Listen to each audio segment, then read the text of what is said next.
Haunted Pines.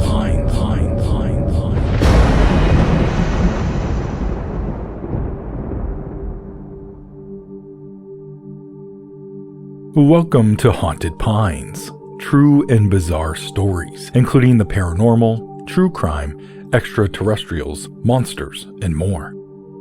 I'm Nomar Slevik, and tonight's story takes us around the United States in search of modern vampire encounters.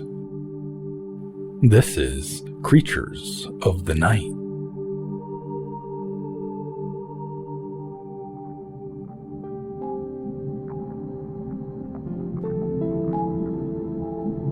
Part 1. Captain Dracula. There is a story about a man's grandfather who served as a lieutenant commander aboard a British S-class submarine during World War II. The grandfather swore that his captain was a vampire. The man said, quote, "It was something my parents joked about behind his back. I never spoke to my grandfather about it. He passed away before I was old enough to ask. But he never raised the subject in my presence. But my dad knows all the stories. The captain never boarded or disembarked the sub during daylight hours. His skin was pale as a candle, and he occasionally displayed supernatural strength and reflexes, and he seemed to be able to read minds. Also, no one ever saw him eat or drink anything. Apparently, my grandpa and his fellow seamen were even able to link the captain to various naval base disappearances. But my dad doesn't remember the details of those stories. Anyway, no one took my grandfather seriously, but then after he passed away in 1993, we were sifting through his belongings. We came across a black and white photograph of him in what appears to be the mess hall aboard the sub.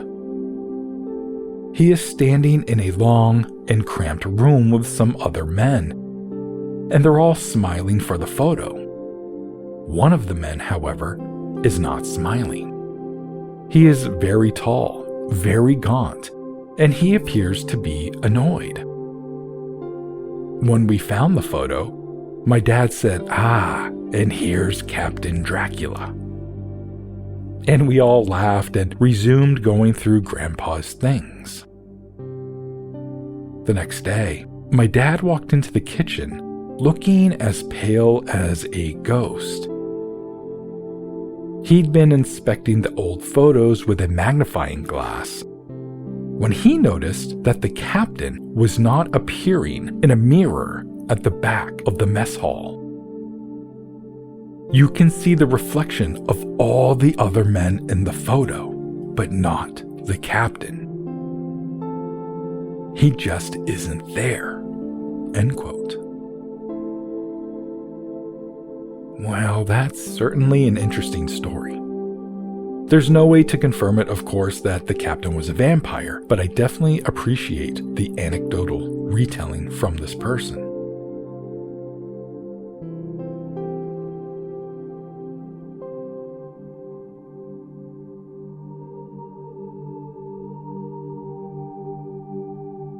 Part 2. Hospital Visitors. A man shared an experience his mother had one night while working as an ER receptionist at a tiny rural hospital. It was around 2 a.m. She was alone at the desk, and then she looked up from her computer. She saw a man and a woman standing in the parking lot staring at her. Her son wrote, quote, "The parking lot was dark. No car in sight, and they just appeared." End quote. The pair then walked into the lobby and approached the desk. Immediately, warning alarms went off in her mind.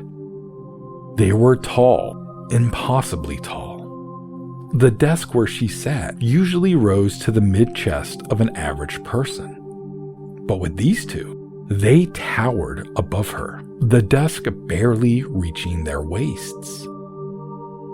They were thin and dressed for summer, and she said their skin looked to have an unnatural texture. She was scared of them. The woman looked down and stared at her. She stroked her throat with long, delicate fingers. For the first time in her entire career, the receptionist was at a loss for words. Then, a single word began to echo through her mind over and over, and it was not her own thought. The word was strigoi. It's an old Romanian word, a type of vampire, one that walks among the living. As the receptionist stared at the couple, the woman turned to the man, then back to the receptionist, then back to the man again, smiling the entire time, repeating the motion like a ritual.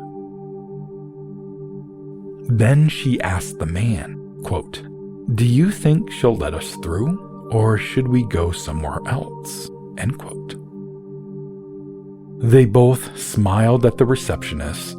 Again, strigoi is going through this receptionist's mind, and the couple walk out into the night. Only then was she able to move again, and that thought finally came out of her head. She felt like she had been in a trance and she was dazed. Then she grabbed her phone and texted her son. She proceeded to ask him a very strange question. Quote, "Do vampires need permission to enter places like hospitals?" End quote. When he got the text, he was surprised by the question, but then he considered it. And he told her, since she was the one who determined who went back into the ER, that she would be the person they needed permission from. She then told them about the word they put into her mind, and it made the hair on both of their arms stand up. Luckily, she never saw the couple again. But to this day, she wonders if they were vampires.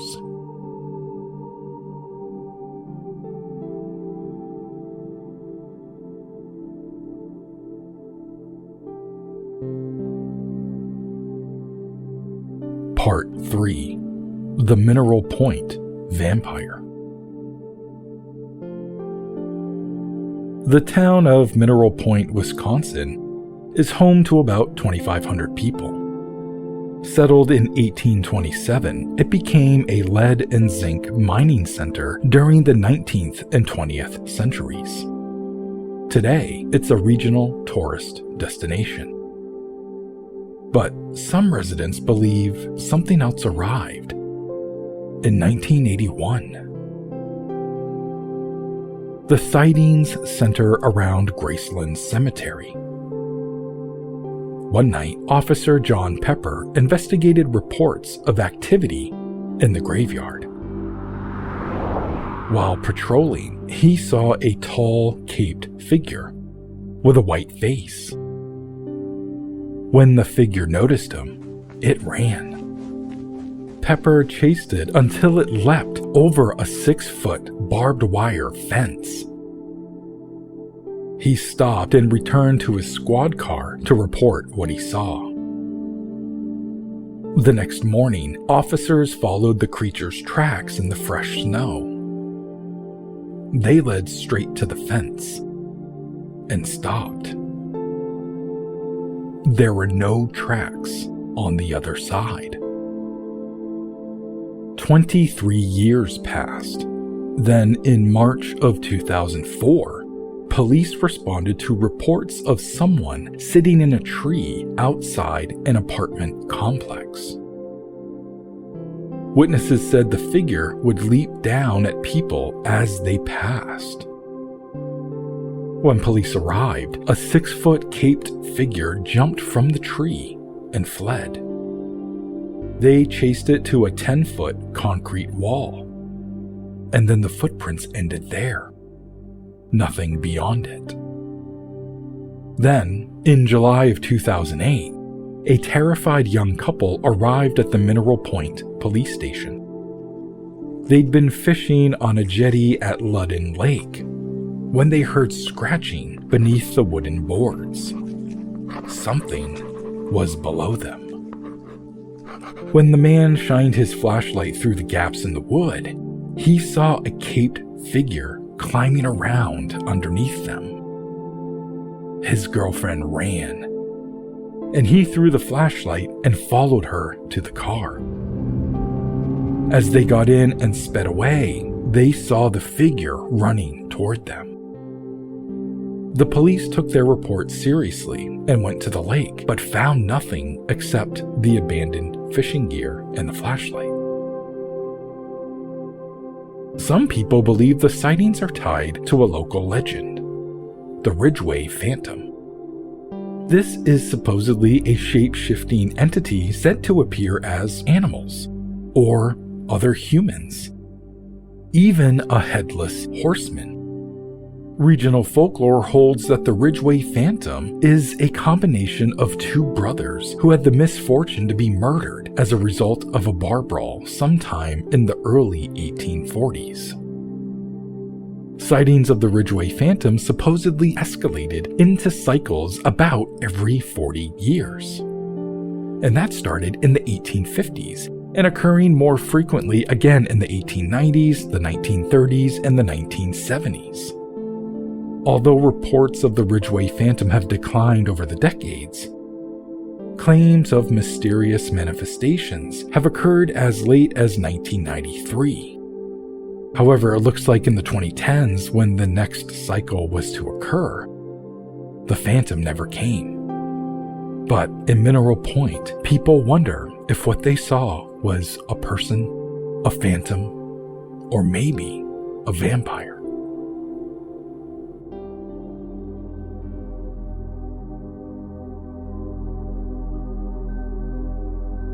What are your thoughts? Do you think vampires are real, or are they only found in books, movies, and our imaginations? Feel free to reach out and let us know at Haunted Pines Pod on Instagram, or email us at hauntedpinespod@gmail.com. If you enjoyed tonight's story, please share the Haunted Pines podcast with someone who loves true tales and the unexplained. You can find other strange stories in my books, Humanoid Encounters, Granite Skies, UFOs Over Maine, and my latest work, In the Pines. Check the show notes for links. Until next time, always be aware of your surroundings, for the night belongs to the ghosts. I'm Nomar Slevik, and this is Haunted Pines.